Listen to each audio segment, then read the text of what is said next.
So guys, untuk video ni saya nak buat listing headphone dan juga headset terbaik yang anda boleh dapatkan pada tahun 2025. Untuk list ni saya gabung sekali headphone dengan headset sebab saya malas nak asing-asingkan supaya nanti korang boleh pilih je lah sendiri nanti. So tempat kelima ialah QCY H3S. So ini antara wireless headphone budget harga bawah 200 saja.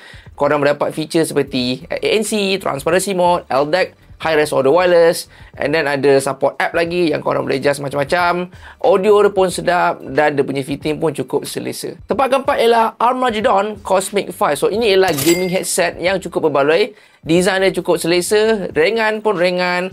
Lepas tu dari segi dia punya mikrofon, ada jenis boom mic yang korang boleh detach. So ini memang sangat ngam lah untuk korang nak buat streaming. Tempat ketiga ialah QCY H3 Pro. So kalau tengok tempat kelima tadi H3S, itu yang budget version.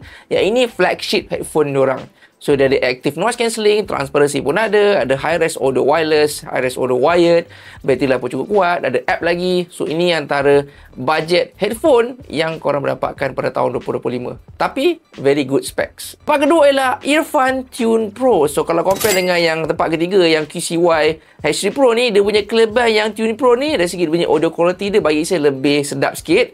Dan dia punya, bila korang adjust lagi pun masih lagi boleh dapat audio yang terbaik.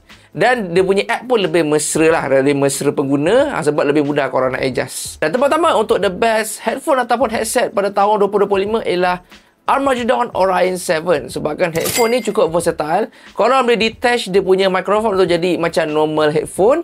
Audio quality dia pun cukup sedap. Dan dia punya connection pun ada 4 cara. Korang boleh guna cara wire, boleh guna Bluetooth, wireless Bluetooth, dan juga boleh guna dongle. Dongle ada 2 cara, USB-A ataupun USB-C. So korang ada pelbagai jenis connection yang korang boleh guna. So guys, ini antara listing saya untuk the best headphone ataupun headset pada tahun 2025. Mungkin ada certain model yang saya tak sempat nak cuba. Kalau korang ada rekomendasi, boleh komen model tu di bawah. So guys, that's all for this video. Hope you guys enjoyed it. Don't forget to like, follow and subscribe Zaifan channel. And I'll see you guys in the next video.